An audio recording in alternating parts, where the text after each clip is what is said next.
Alright, today's video I'm going to show how I made this hog panel fence using only scrap materials. This is for a barn. This is just for a couple of our bucks. But what I did was I used an old railing from a balcony that somebody had available. Picked it up for free. I also use hog paneling that somebody had left over from a fence. There's Bobo. He is one of our bucks, a young buck. But the railings were a 2x6 construction. Cut those down, made this. It looks really nice. And again, it looks really bad to start with. So recycled materials. I'll show you how to do a dado.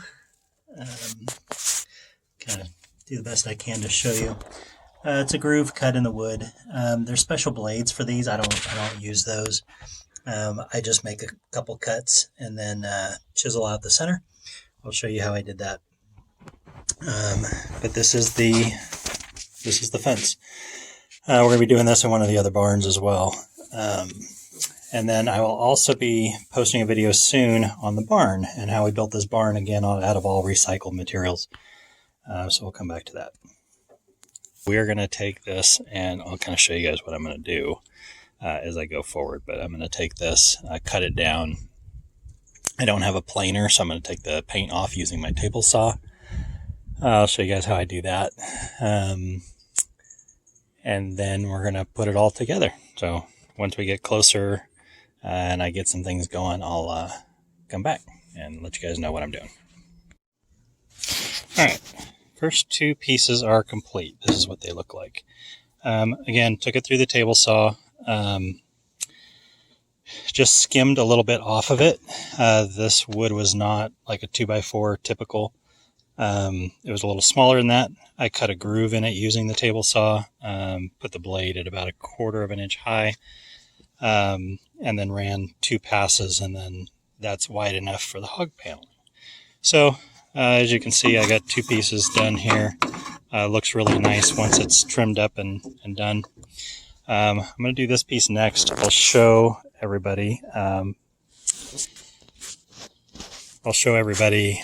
I go what that looks like. All right, so I made the first pass. This was a 2x6. Basically cut it pretty much in half. I'm going to use the other pieces as a guide, and that'll give me the width that I want. And as you can see, it's really nice underneath.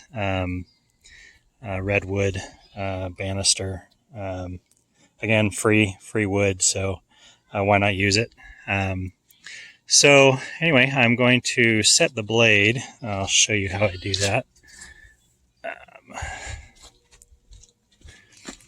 So what I'll do is I'll just take the piece that I cut earlier, set it in there. I'll move the fence over to get the width that I want.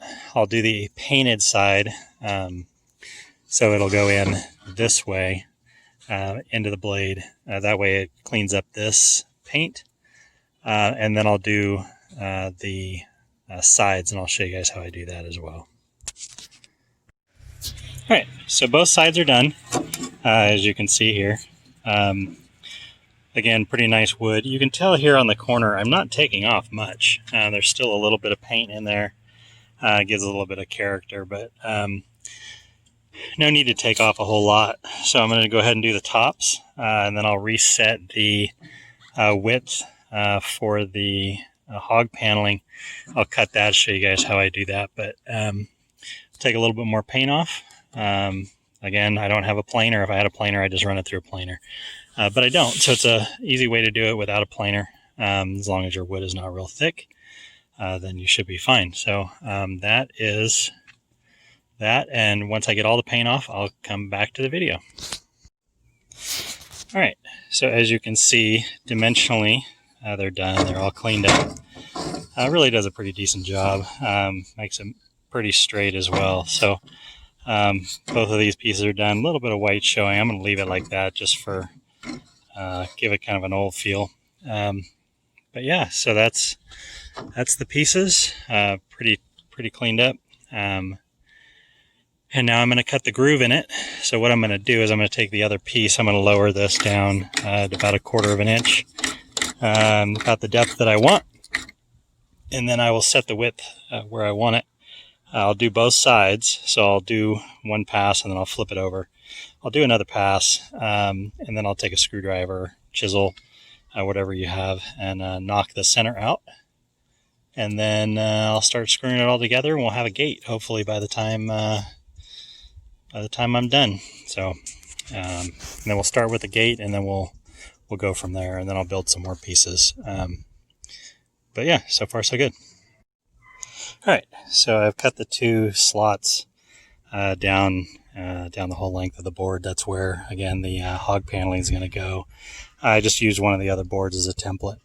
And now what I'll do is I'll go ahead and take a screwdriver. You can see that it's pretty easy to do. I'll just take a screwdriver, pop it in there, and run it all the way down. And then what I'll have is a nice slot.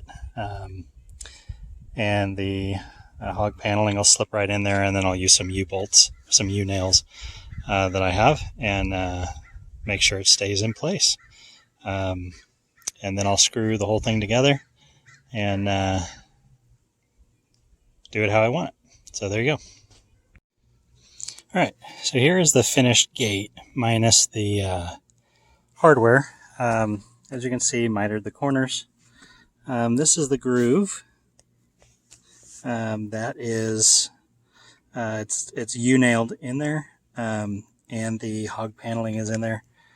But all in all, I think it looks pretty good.